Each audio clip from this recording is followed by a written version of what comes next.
One of the most important things, like if you're a barber listening, or even just like someone who's in the service industry, just pay attention. Don't think about just the money, but think about the person in the chair.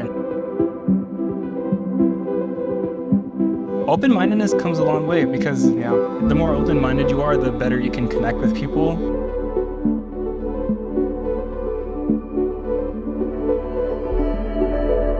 With a lot of like social media, like a lot of people are lonely. A lot of people are like, people need people. People need people. People need people. Thank you for being here with us. Thank you for being a fly on the wall. Hope you guys are encouraged. We'll see you guys next time.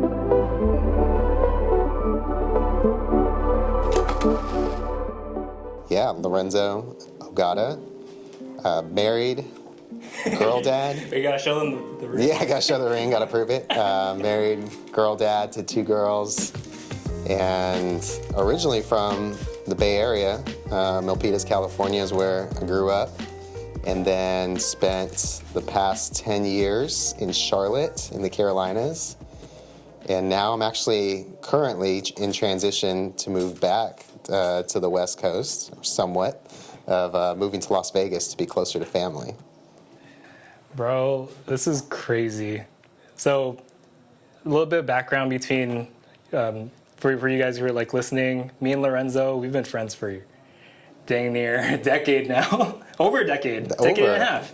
More than half our life, I think. Yeah. Now, And how we met was pretty random, and like just we can go into like where we are now in a little bit, but like I kind of want to give people background on. There's a reason why you're here, and it's very important to me. And the big reason why I started this podcast was because like I wanted to show people just the voices and the influences that have been in the back of my head on like, hey Josh, like this is what's kind of been going on. Like, this is what I noticed about you. Like, just checking in on me. I consider you a mentor, a close friend, a brother, spiritual father, spiritual brother. And I feel like how we met was kind of random. For sure. So can you take us back to like maybe when was it, like 2008, 2007 when we first met? Yeah, I think it was 2006. Yeah. Yeah, because my wife now, but she was I was interested, not even a girlfriend yet. Our first date, I don't know if you knew this part, maybe you did, but our first date was we went to the Great Mall, and they had like a carnival outside, and so we hung out there. And then she invited me to something called a youth group, and I was like, okay, sure. I'd always been open to like the idea of God at that point, and had gone to similar things like that. And I just remember it was, wow, I didn't even think about this right now, but it was at a hotel that her older sister was working at. That's right. We're currently staying at the hotel right now. That's why I said that's a trip, but yeah, it was at a hotel. And we were getting ready for Mother's Day, so I guess, it wasn't too far back from like this time of the calendar year too. And yeah, I was just, I actually specifically remember, I think we were making cookies for all the moms. I remember that, yeah. Dude, because it was such a strong smell, because we were making so much for all the moms at the church. And I had a church experience prior to that where we went up to like Santa Cruz for a bonfire or something like that. And I drove up, and I don't know anybody, so I'm just like this innocent, just have no idea what's even happening. But my friend had invited me that I looked up to, and so I drove up with one group, and the whole time they're just talking about the other people that are in the other car. And I was like, okay, that's interesting. And then I didn't intentionally do this, but when we got to the beach, I ended up hanging out with the group that they were talking about. And at that point, they were talking about all the people that I drove up with. And I was like, this is wild. Like, were they gossiping like yes, that? Yeah, Dude, yeah, just talking crazy. about each other. Yeah, talking about each other. They must be Filipino. Yeah, that's up to you if you keep that one, but I'll let you take that. So, Yeah, so that was a trip. And then when it got to the Bible study part, and I didn't know all this, but like reflecting on it now, they're like, oh, this is the boring part. This is, the part that we just have to get through. And so I was just like, man, why am I going to go to church if that's like the mindset? Like I could just hang out with my friends and not have to worry about that awkwardness. And so to flash forward to when I got to meet you with that group, everybody just seemed so genuinely interested in learning about God, and everybody was getting along and actually wanted to be around each other and just joking. And I was like, wow, this is really different. This is something that I want to experience. And not to throw shade at you, because I was in high school. I was a freshman. I was a sophomore in high school. Mm-hmm. What grade were you in at that point? Well, what year was that? So that was 06. I was in 6th grade. Yeah, so, when you're at that age, that seems like a big gap. Now it's like not even a big deal. But so I don't remember you as much at that point. And obviously my interests were in something else. It was spending time with the girl I was interested in, my wife now. And so, that's what I remember as far as technically the first time that we met. And now with youth groups, there are people who are watching who maybe like they don't grow up in church, or they've never been part of like a youth group setting. What is the difference between that and like, say, like a church, like going to church? Yeah, so think of it as like church is like the whole organization, group of people that meet on a Sunday or whichever day that they get to meet. And then a youth group is, I guess we're really literal and we're not very creative with that, but it's the youth, whatever age range that typically it's the middle school, high school, maybe some young adult in there as well. And so that group gets to meet specifically, and whether it's on a different night or sometimes they just meet in a different section, and really be able to learn about God in a specific setting that would meet their interests and kind of meet them at that point. So for us, it was like, call it 15, 20 people at that point meeting, and not like a formal service, but more so bringing up questions or reading a scripture and just like figuring out how to even understand what that means. And so that would be more of a youth group, small group setting. Youth group, I feel like it was great for like the age range I was at. So at the time I was in 6th grade, I was probably around like 13 years old. There was a lot of stuff that I could have done on a Friday night. Like I could have gone to school dances. I could have gone to like all these different like events. But I feel like with the youth group, it kind of gave me like a pretty safe environment for me to like talk about the stuff that I had going on at the time. Right. At that point, like I went to the Philippines. My parents sent me to the Philippines with my sister for 3rd and 4th grade. Came back to the States in 5th grade. And then I was kind of just like I don't really fit in with the people that I hung out with in middle school. So I kind of felt out of the loop. Like I didn't grow up watching MTV. I didn't really grow up watching like a lot of the pop culture things that like people were into. I wasn't even into the same music. But then with a youth group, it was like kind of this environment where it's like, hey, we accept you just as you are. You belong here. You can hang out with us. And I feel like youth group for me was kind of like a saving grace to like help shape me and form me into the person I am today.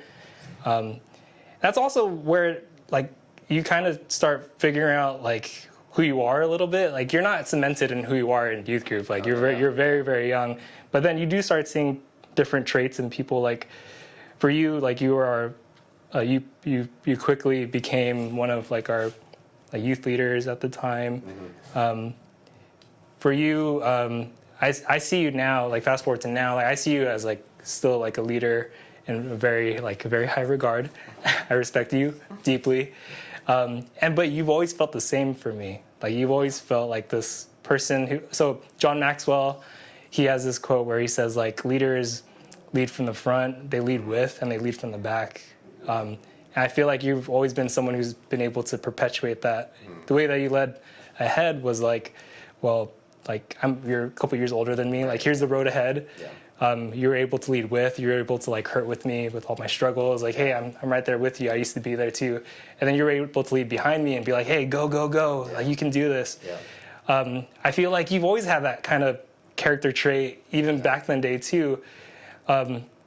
So since I consider you like a very strong leader, that's why I wanted to bring you onto this podcast to kind of like give me insight, give people who are listening insight on like what does that ethos kind of look like being a leader. Yeah. So the first question I want to ask you is, what is leadership?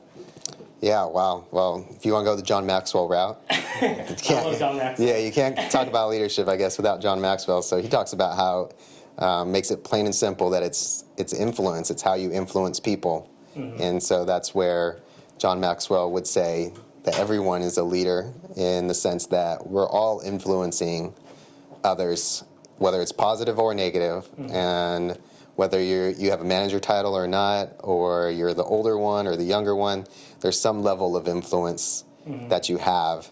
And I think what a great leader does is you take that influence and you use it for the better of others around you. Mm-hmm. So that would be my short answer as far as how you define like a great leader or what leadership is. Like, it's hard to lead someone, like, you can't be a leader if no one's following you. Like, I don't know if you're a leader if no one's following you. That is very true, yeah. In your experience, because you've led, like, a good amount of people, myself included, like, what was kind of the X factor? Like, we spoke about this offline, like, there's no formula. Yeah. But then there is something that makes a leader a leader. Yeah. What would that be for you? Man, yeah, so I love how you said there's no formula, because I think about all the leaders that I've been influenced by, and I've been fortunate to have a lot of great leaders. I don't know if they'll watch this, but I think about dating back to shout out to Sam Tiamalu from City of Milpitas when he somehow led a bunch of high schoolers and maybe college people to watch kids after school and do summer camp programs. I think about my boss, Kristen Douglas, from when I was in the mortgage company, and she had more of just like a silly, be yourself type, which I could use a lot more of because I could be too serious. Mm-hmm. But also like a Chris Allen with Always About People, who is just super smart, wise. I feel like he always has the right thing to say, can read the room so well. And so really, it just shows that we all have these different gifts as far as being a leader and like the type of leader that you can or want to be.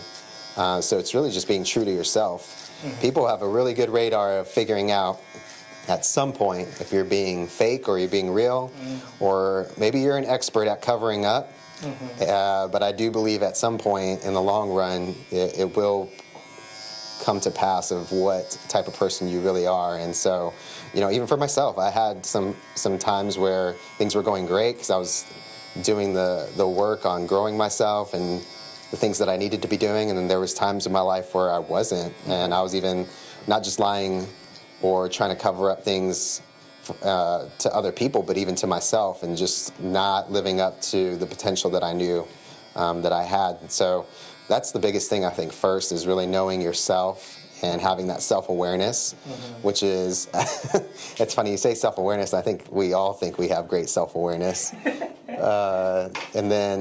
But really just knowing that it's always growing and it's always changing. You and I are not the same people that we were when we first met. Yeah. And, even next year, ideally we won't be the same exact people. We want to keep growing and opening up our mind. And so, yeah, that self-awareness is key. And then from there, great leaders are able to surround themselves with other people that don't think and look like them. Yeah. And all the people that I just listed, I think about how diverse our teams were, different perspectives, different ways of breaking things down.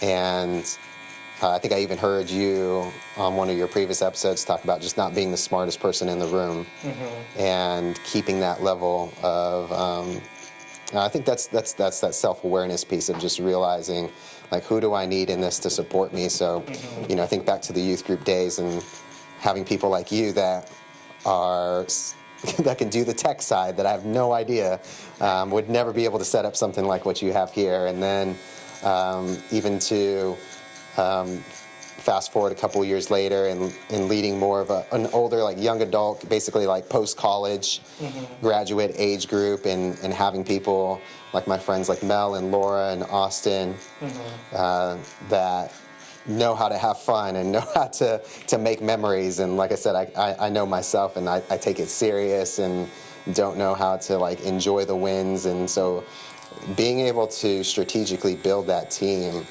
is really important as well.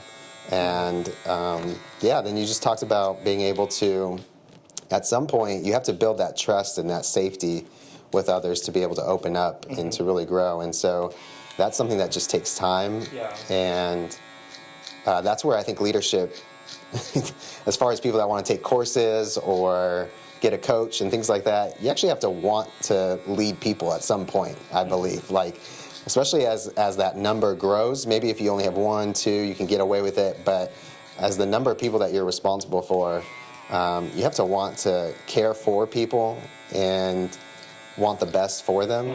And I do think when you're talking about leading in the front, from the back, and being able to coach them on, that's just like, man, I really cared about the people that I led or got to do life with, and I just wanted to be able to support them however I could. See, I want to validate like everything that you're saying, because there's people who are watching that maybe they're barbers, or like they're barbershop owners, or they're business owners. Right. As much as you don't think about it, we're all leaders in some way, shape, or form, because people are looking up to us. Right. If you're a barber who's cutting hair, your client looks to you to be somewhat of a leader. Yeah. It's like, like you help me how to like what haircut I should get, like lead me into like what type of hairstyle. If you're a barbershop owner, you have barbers who are under you. They're looking for mentorship. They're looking for like, well, is this the only path for me, or is there more? Like, how do I do with my finances, and like how can I be a better service provider? So like, as much as we don't think about it, we're all called to be leaders. Some of us at different varieties, but because no one wants just the manager. No one wants someone who's just pushing for the numbers. People want to be cared about, and people want to be felt. People want to feel valued and validated and heard about and listened to. Something you talked to me about offline was not just caring about like if something gets completed, but you're caring about the person who's doing the actual work. Because without the people, like your business, your organization, like it's dead in the water. Like you'll probably have some performance for like a short amount of time, but you won't have people's buy-in. Right. Go ahead. Yeah, go ahead. Oh, no, you can go. Yeah, caring about people, and like I do get, there is a business that has to be run, right? Like you do have to profit. I mean, you can't just cut hair for free. You can't run a barbershop off of just caring for people. But I think that's where we get into the extremes of it has to be either or. Either I care for my customers, or I got to make the numbers. And the reality is it's a combination of both, right? Like you have to make the numbers, keep the shop going, to not just past that, but like to have your dreams and all the other things that you want to do, provide for your family. And you want to care for your customers, one, just because you genuinely care about people, and this is just your form of how you get to offer that and just make the world a better place for others. And then also just, I mean, if you're not caring for your customers, they're not coming back. Or you better be the top 1%. You know, I think about like Steve Jobs. I don't know if many people would put like him as like this model, you know, John Maxwell leader. But, you know, he's also just the most one of the most brilliant minds in the world. So, of course, people are going to listen and follow. But as far as wanting to care for people and also be able to make sure that, you know, your business is thriving, your barbershop is doing well, it's a both. Something that I struggle with personally, and I'm going to be very vulnerable here. Something that I struggle with is building a team and trusting others to help grow something that, like, you say you have a vision. So like we'll keep it like in the barber context, for example. Like the vision is to open up a barbershop, and then it's like you can only do so much by yourself. But being able to let people into that process. I talked about this in like my last podcast with Jordan DeCastro. Like I have a personal struggle with letting people into the process. What advice would you give someone like myself, maybe someone who's watching who is having a hard time being a lone wolf, Yeah. and who's used to doing things on their own. Yeah, for sure. Well, let's use you as an example. Sure. So we'll pick on you since it's your Go podcast. ahead, Because like we said, it's not a formula. It's not one size fits all, but hopefully just us flushing this out will help other people think about it too, because I'm always striving to ask better questions. Yeah. And so you said, the first thing you said was you struggle building a team. And I would push back against that. I don't think you struggle building a team. I think you struggle with trust, because you said letting people in. Yeah. And I think you struggle with control, because Are you my therapist? Are you my therapist? And so that's where, if people are going to use this conversation to help them out, Yeah. I think it's really clarifying what is it that I actually struggle with, because the reason why I know I could say that to you too is because I've seen you with teams, and I've seen you build things. So I know that you're not a bad team builder. I think you're actually really great. And I think you're actually cutting yourself short. But just for this sake of, why do you feel like you have that trust issue?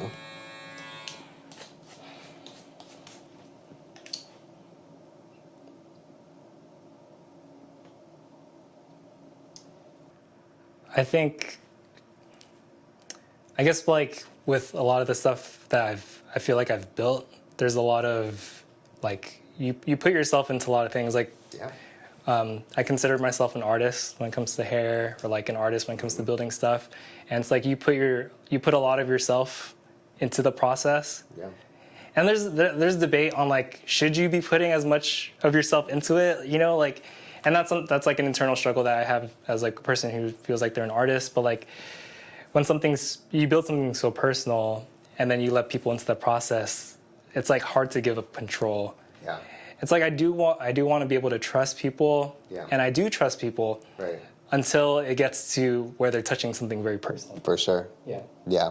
No, that makes sense. I mean, that's real. That's all of us, and that's where I think it's Pastor Craig Rochelle says you can either have control or you can grow. You can't have both, and that's something that's challenging to me, because I tend to be very similar to you of like, I want to make sure it goes right. And I'm not trying to be a micromanager, but it ends up being that. So you say those phrases like, I don't mean to, but, and it's like, well, then if you just said that, then that's exactly what you're doing, even if you don't mean it that way, but underneath the surface it is. So that's just where I think the question for you is, do you need to build a team? Like, why do you want to build a team? Because for some people, they don't need to. Quite frankly, right? Like, not every barber, in order to reach their goals, has to build a team. So, not trying to force you to be a team builder in that aspect. But for you, I think what could help in your journey of figuring this out is, like, what do you feel like you're building? How many people does that even involve, right? Because maybe you're psyching yourself out of, your definition of team is like a basketball team, 12 people, or a football roster, and so, or a big business, and that's where it's like, well, what if it's just one or two people? Can you let one or two people in, and starting to walk it out just step by step? I feel like for you've always been you've been like a really good recalibrator for when it comes to like our conversation. So me and Lorenzo, like whenever we talk, since he's usually in North Carolina, like we're usually on the phone. I'm usually in traffic, and he's talking to me on East Coast time, and like the whole conversation, I'm just berating him with all these questions, like why am I like this, and like how come I feel this way about that, and like this person did this, and I feel like the reason why I said it feels like therapy earlier, because you have a way of asking questions that I feel like like it shows that you're really listening, because you cut down to the essence of what I'm asking, of what I'm feeling. And two, I feel that genuine care that comes from you. And that's why I feel so open with you. And I feel like more people need that, especially us guys. Like, we need another person to kind of feel vulnerable and also transparent with. Yeah. Without you, like, all these uncalibrated thoughts manifest in my business, how I am behind the chair with my clients, manifest in my personal relationships. So I feel great coming to you with all my mess. And like, Lorenzo, can you clean this up for me? No, not to put any pressure on you, but like, where does that come from for you? Like, how are you able to do that so well? Man, well, I mean, right after we get done with this podcast, I'm gonna like rethink, and I'm sure it's gonna be brutal watching it back and thinking of how I wish I answered things differently. Okay. But I think, if you go with like Simon Sinek, talk about another great leader and all the models that he lays out, it's like start with the why. So really for me, when it comes to you, like, I mean, I want you to live out everything that God has called you to do and called you to be. Like, I want you to be a great husband, a great father, a great business leader.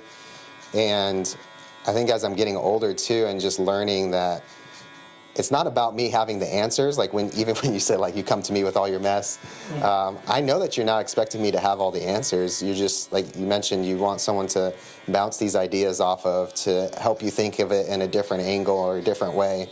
And maybe even some of the things that I say is not exactly what you're going to land on, but it sparks the thought of you researching something or going down that path. And so it's just really starting with that why of like, I just want the best for you, not what I think you should do, not what I know to do, because I definitely don't have it figured out. I lean on you just as much with conversations, and have other groups of people too to rely on. And so that's just what I think, to encourage others, is to find those people that you can be transparent, vulnerable with, have accountability, where people can call you out even of like, hey, why are you thinking that way? Or I don't think this is the best idea for you to pursue, because it's not lining up with who you are as a person, is really important to have in your life. I want to backtrack on your story a little bit. I want to go back to, I want to touch on a little bit of your childhood, because the person you are today is shaped by our environment, shaped by culture, shaped by our experiences. I want to get a little peek into your past and to your childhood. How was it like growing up for you? Yeah, so man, I'm a bit of a diverse person, being that Japanese, Mexican, and then my kids are also Filipino, so they're all kinds of things. But yeah, that definitely shaped a lot of who I am today. Just being that my mom raised me by herself, so single mom, and my dad was still around in the picture when I was born. To my understanding, they had been divorced just not too long before that, and we're trying to stay amicable. But when I turned, call it maybe 4 or 5, I actually remember this conversation of my mom saying like, hey, I'm going to ask that your dad not visit anymore, just because he was infrequent with it. He really struggled with alcohol addiction.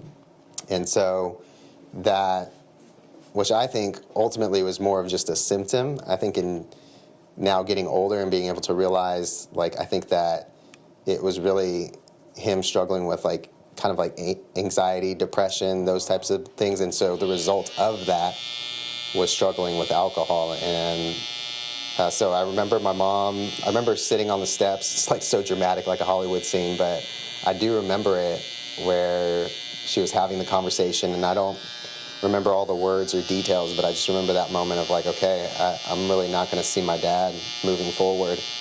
And so throughout my childhood, my mom just had a lot of surgeries. When she was young, in her college years, let's call it, she was in an accident to where she had to have a plate put in her neck, so she had neck surgery. And just kind of not always related to that, but just from there, I remember she had a knee surgery, she had a foot surgery, and she had like carpal tunnel in her hands, so she had to have a surgery for that too. And then jumping over to 5th grade, she was diagnosed with cancer.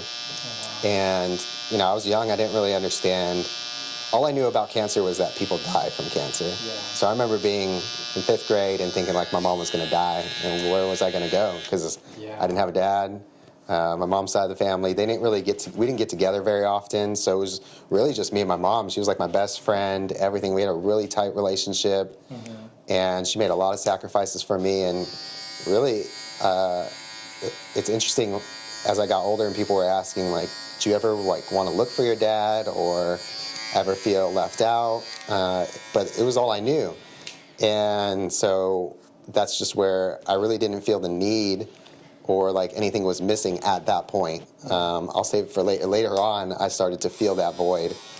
But just to emphasize how close my mom and I were, we just did everything together, it seemed like. And so she goes through cancer, doesn't die. But I remember at that point, she had to take shots at the house. So she went through chemo, and I don't remember all the exact details of this, but I remember they taught me, this is crazy to think about, I was like in 5th grade, and they're teaching me how to give my mom a shot. And needle pointed into her, plug it in, and my mom hated it. And so I remember her just like begging me like not to give her the shot, but I knew I had to.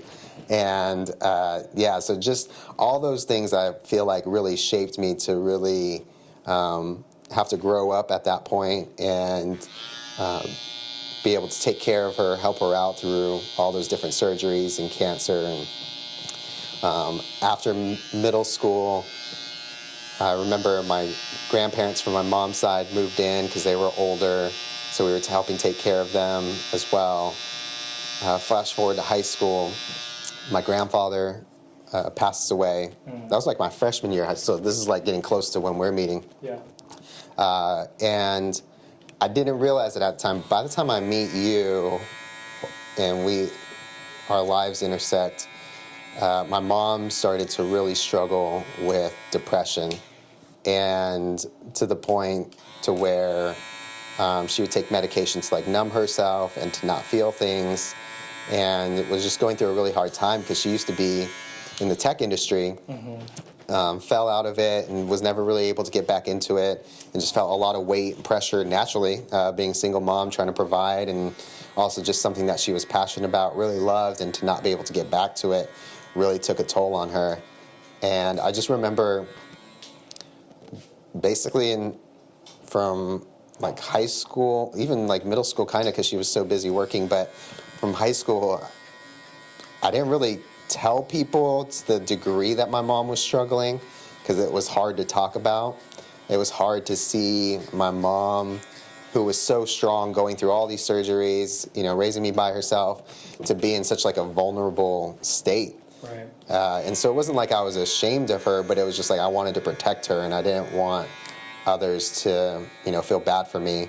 And so I just really didn't share that side or like how serious it was. Maybe I would kind of lightly mention it, but know how to kind of finesse my way through it. And so talk about like being in leadership and not being, honest and having people to hold you accountable. That's where, for sure, after a while, it would lead to me not making great decisions and just covering up and getting in the habit of trying to perform for others and want to people please. So that was a lot of where I feel like a lot of great things, because I know talking about like my mom struggling, but all the great things I got from my mom was, I think, caring for others. And when you talk about like having that passion to mentor or cheer people on, comes a lot from her, because she's just a constant giver. She always encouraged me and allowed me to make decisions and pursue what I felt like were my dreams at the time. And so I feel like a lot of that rubs off on me and comes out in the way that I like to connect with people and lead them.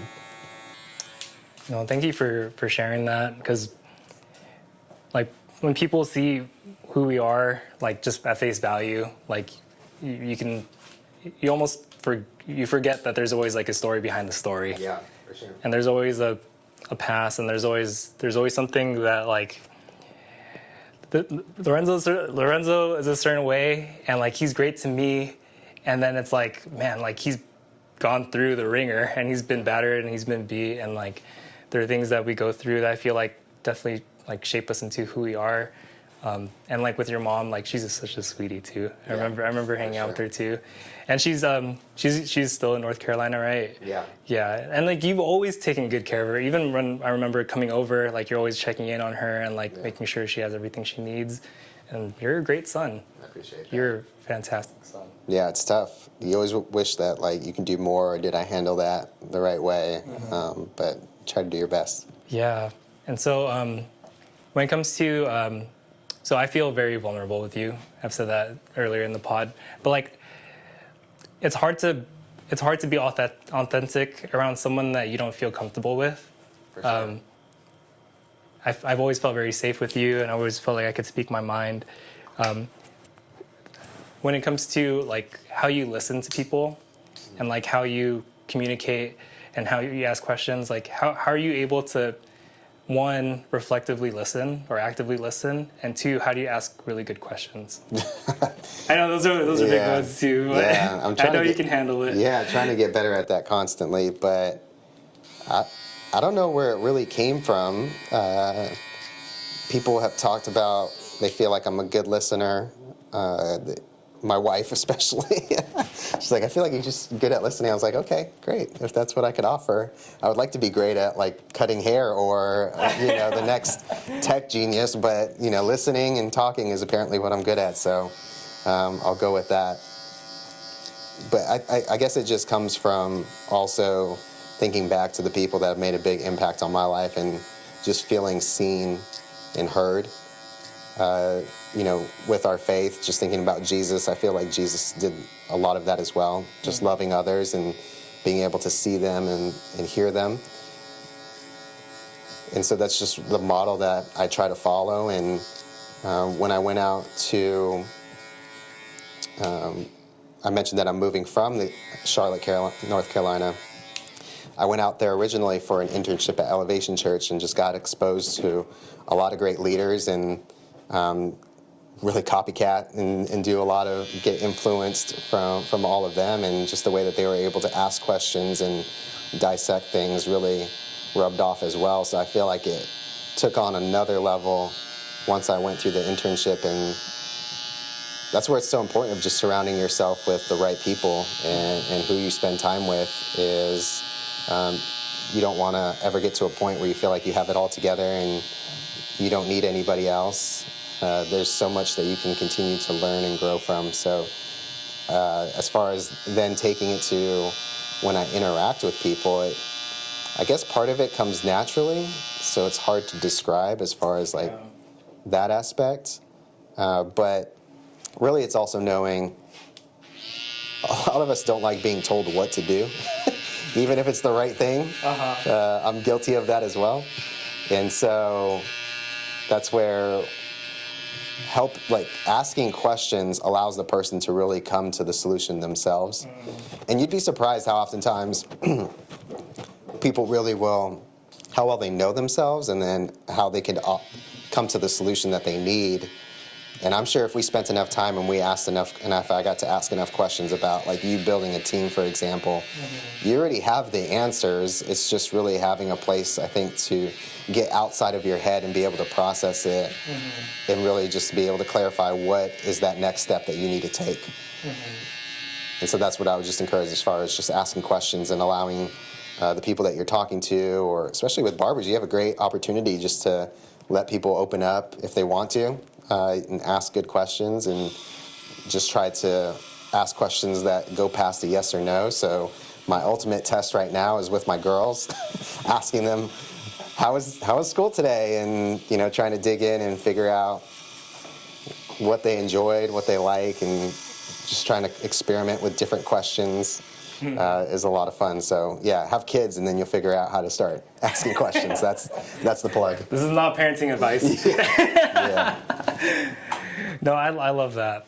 Like being seen by you, being heard by you. Like there are people out there who don't have like that type of friend. Yeah. There are people out there who don't have like that type of like relationship with anybody, and it's kind of just like I was luckily I had you in my life and I had the youth group at church, so I was surrounded by a lot of people who would always ask like, how are you doing? What's going on? I kind of want to, like, you touched on faith. I kind of want to, like, dive into that just a little bit. But, like, how's it like? So you didn't grow up in church. No. Your girlfriend at the time, who's now your wife, invited you to church. Like, what was your draw? Like, why Jesus?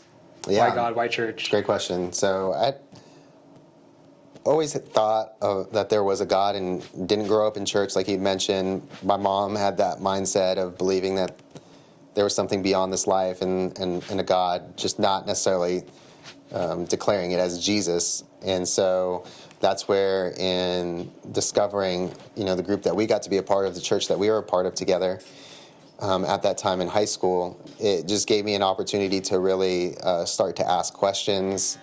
And it was just like a journey to where I think a turning point for me was really getting to the point where I was faced with forgiving my dad. And my memory's really bad, but I do remember praying this, and I don't advise necessarily giving God an ultimatum. I don't think it always works or the way that you think it's going to work.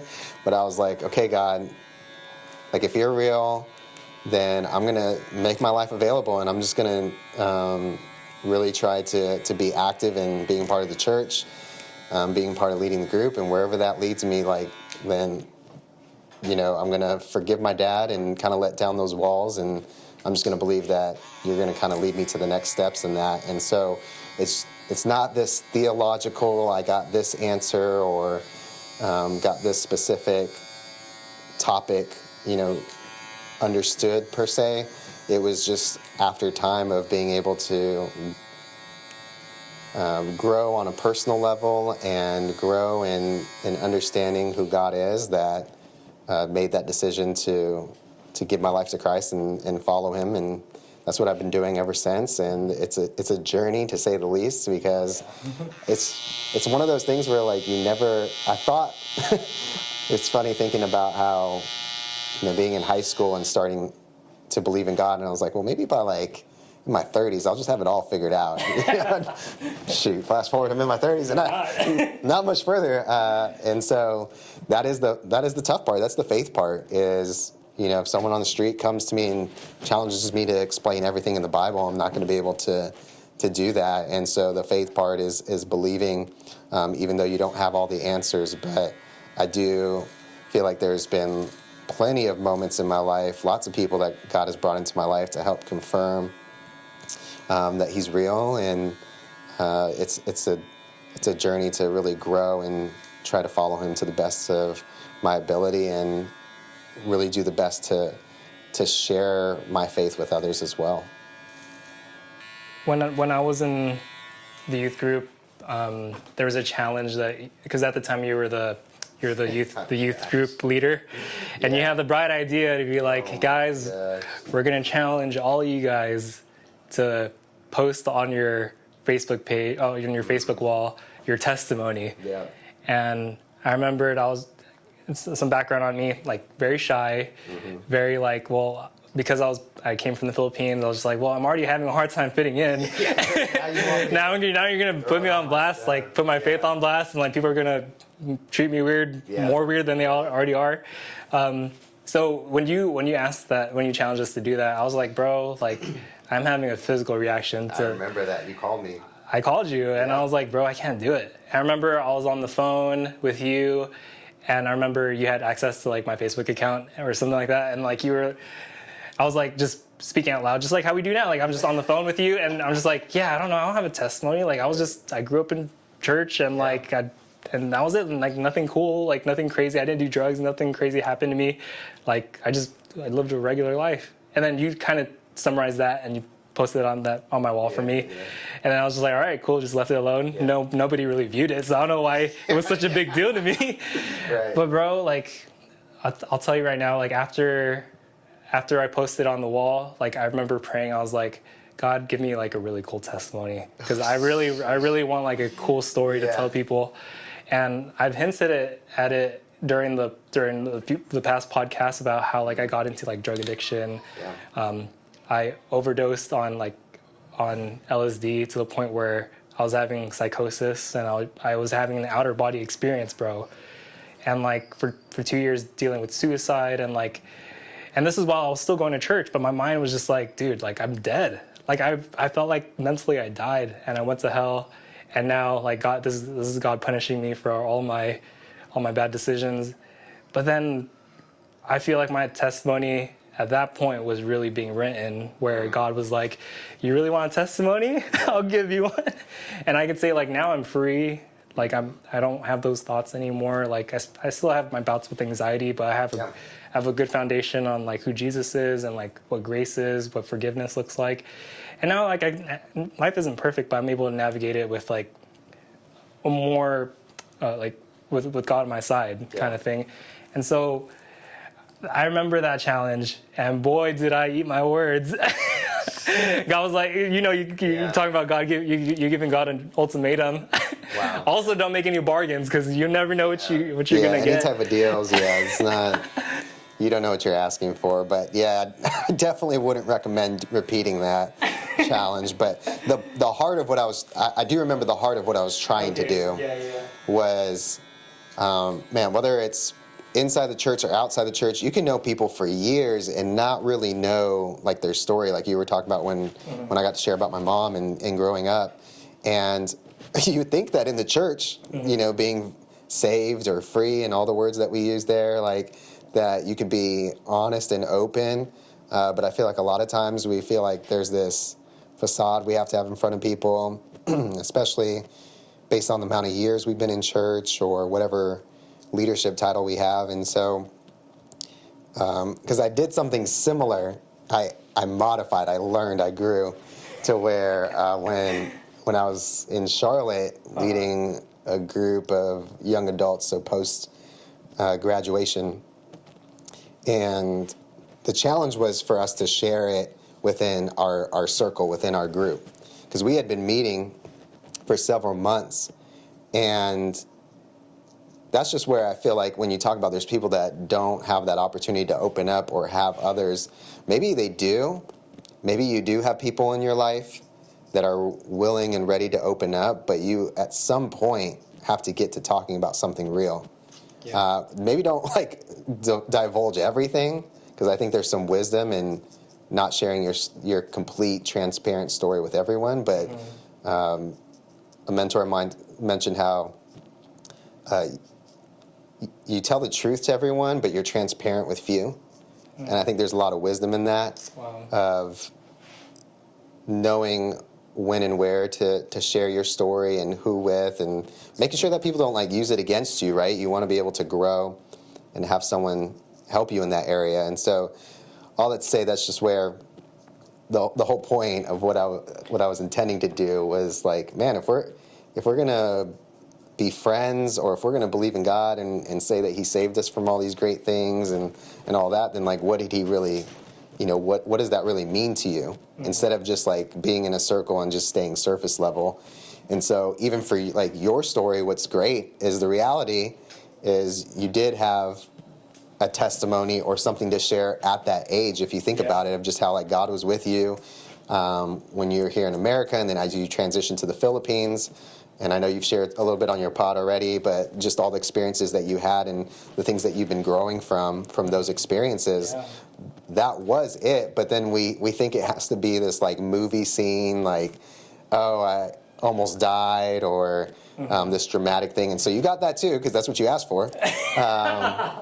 But it really doesn't have to, all the testimony is, it's just a church term, church word of just your relationship with God. Who are you before you had that relationship with God? How did you come to believing in him? And then what does your life look like after that?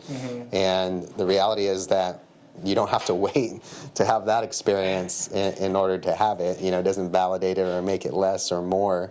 But those experiences where you need to rely on God rather than yourself, it does develop you and grow you a tremendous amount. And so that's what I think you really got from the experience you just described, is you just got to know God in a different way and in a different level. Definitely, I feel like it was great, because not only was I very ashamed of my faith, but now I'm on a podcast sharing with everybody what's kind of shaped and molded my life for all these years. And to take someone who's ashamed and shy to here's who I am, that's that's for sure God is all over that. And you touched on this earlier, and I put a pin in it, and it was about how your leadership tends to grow as you grow, and your style of leadership changes as you change, and as your self-awareness grows, your propensity to lead also grows as well. When I was watching you grow throughout the years, like I wasn't like, so Lorenzo's the type of person who, if he has a goal, he'll set it, and he's like, who wants to come with me to like storm the castle so we can make it happen? And like we would make it happen, you know. And like I shared this with you offline. It's like that's what drew me to you, but what cemented my relationship to you was your authenticity. Like, hey, like you see all the wins, but look at all of these losses. Yeah. And look at like how I wasn't perfect. Look at all my failures. Where do leaders get it wrong? Man, definitely when you start to pretend to be something that you're not, that's an easy pitfall that unfortunately a lot of us, all just people we get into. Whether I know for me it's a little bit of like people pleasing. Yeah. I take a lot of personality tests. I love looking at that kind of stuff. And so being an achiever, you'd rather achieve than be honest, even with yourself. So not even just to others, but I remember being in seasons of life where it was just not being honest with who I was and what I was becoming. And so, yeah, anytime you start to feel that weight and that pressure of like, okay, I got to perform, or I got to act like I have it all together, or I have all the answers, that's definitely the start of the end right there, or something bad that's going to happen. And by all means, like, no one's asking you to be perfect. The secret's out. Everyone knows you're not perfect, so why even try to go that route? And it's not to make excuses, though, and be like it's okay to make mistakes, but just being able to address those, be transparent, and be held accountable and grow from them. A lot of people, want to follow those types of people, and so just making sure that you are living, what you're leading, or at least trying to do your best to live out what you're telling others people to do is important. Yeah, like your leadership wasn't perfect by any means, but I still feel drawn to like follow you. And I feel like when I first started like my business here, I didn't know how to lead. I thought I knew how to lead. Like you're talking about how like people think they know how to lead, but really, or like they think they have self-awareness, but really they don't know jack. Like there were moments in time where like I was going to therapy, and so like I got a glimmer of truth, and I was like, this is how everything is, just very black and white. And then I went through like some other stuff, and it's like, oh, now this is how everything is, just very hyperbolic, very wishy-washy, and it got very exhausting trying to lead people and trying to put on this like mask of like, oh, I have it all together. Because when you own a business, it's like people will automatically write you off as a success, because it's like you put some money down, you took some time to go on the internet to open up an LLC. Like that doesn't make you a good business owner. It just means you know how to click some buttons. But what I love about like how our relationship has grown is like even though like I've gotten into different areas of life, like you've still been able to speak into them with so much wisdom and so much grace. And so anything else on leadership that you feel like you want to talk about? Yeah, I think touched on it a little bit, telling the truth to everyone, being transparent with a few. I feel like that's a big topic, because for so long, I think leaders were getting away with lying and controlling, and so our natural reaction is to go the opposite direction, and everybody wants to swing the pendulum. Yeah. So now it's all about transparency, right? And supposedly that's like the trend on social media is I'm going to be transparent, but then like you're not, like we're overusing the word is what I feel like. Because the reality is that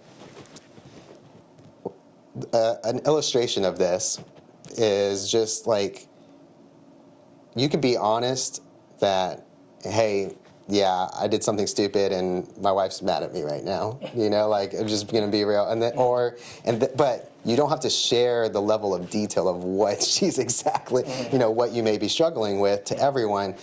But you should be transparent with the people that you say that you want to hold you accountable. And you should be transparent with, I shouldn't say you should. You can be transparent with those if you're trying to use it to help others, right? And so that's the opportunity that you give people here on this podcast is you're asking them to open up and to share, and they're being willing to open up parts of their lives maybe they haven't told other people before. Maybe they've even processed ourselves, but the hope is that we'd be able to help others grow. So just with that in mind is that there is wisdom in being mindful of like who am I going to be fully transparent with, and making sure also that you're protecting yourself in that, because if you just go around telling everybody this is what I struggle with, or these are all the thoughts in my mind, if I did that, you would think I'm absolutely insane. And so just being mindful of, yes, be honest with the people that you're leading, your coworkers, the people that are in your chair, but that doesn't mean you have to be transparent with everyone. No, thank you so much for that. That's the thing I really need to hear, because I'm a work in progress, and like we're all works in progress. And as we go through life's journeys, like the more I accept that I'm not perfect, and the more that I trust people like you to recalibrate, like the better I get to be. And so I want to ask you some quick fire questions. All right. I sent you some preview ones.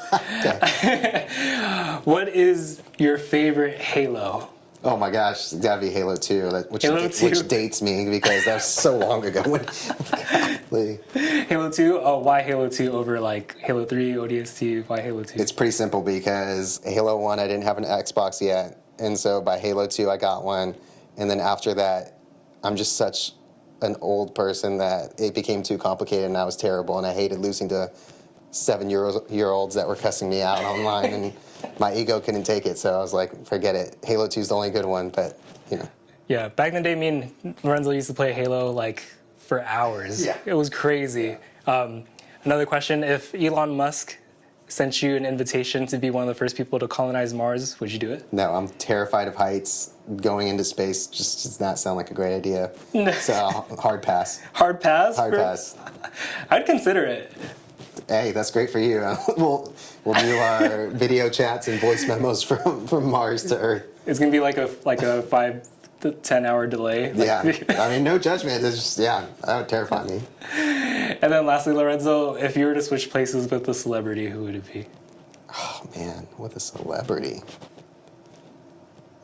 The first person that comes to mind, if it was like a dinner or this question, I like listening to Jay Shetty a lot. Oh, Jay Shetty. Yeah, I like Jay Shetty. Big Jay Shetty fan. So. Yeah. He didn't teach you how to be rich. Oh, no, wait, no, that's no, that's for me. Yeah, well, oh, I'm so sorry. No, I'm cutting this part out. Yeah, mindfulness. He was a monk. Yeah. I think like a monk. Yeah. So I just admire him a lot. The way he takes monk teachings and things that are seen as like ancient wisdom, but makes it just so practical and real for everyone. And the way that he does his podcasts and his conversations, talk about asking great questions. I mean, just copy what he's doing, and that'll get you pretty far. So, switching places with him would be pretty cool. Ooh, okay. So lastly, Lorenzo, before I give you this mirror, I just want to let you know, thank you for a wonderful 10-plus year friendship to infinity. And thank you for just seeing me as not just like a dumb kid, but seeing me as like, wow, like he has a lot of spirit, and like I want to invest in him. And you continue to invest in me emotionally, and just through the words that you say to me, bro, like I wouldn't be who I am today if it wasn't for you. So thank you for everything. Yeah, man, I appreciate being invited and just so proud of. We're talking about, man, you used to have a garbage bag around me and I was getting a haircut, and now you got, your own business and doing the podcast and helping other people grow. I think it's amazing, and you're really showing, just like leading by example, taking the steps with what you have, and hopefully that's what others can follow as well. It doesn't have to look like the way that you're doing it, but just taking their passions, taking that next step and figuring out along the way. And so I can't wait to see how this podcast grows and how you keep on developing it, but proud of you, man. You've been great. Love you too, man. I'll never do this, but I'll do it for your podcast because I'm supposed to. what do you even do with this? Like, I've never really challenged you to. I know, like, what if one of the podcast guests is just like, actually... Then that would be the end of the podcast. That'd probably be it. That'd be the last one. Well, thank you guys. This has been The Green Room featuring Lorenzo Ogata. Thank you guys for tuning in. We'll see you guys next time on the pod. Take care. See ya.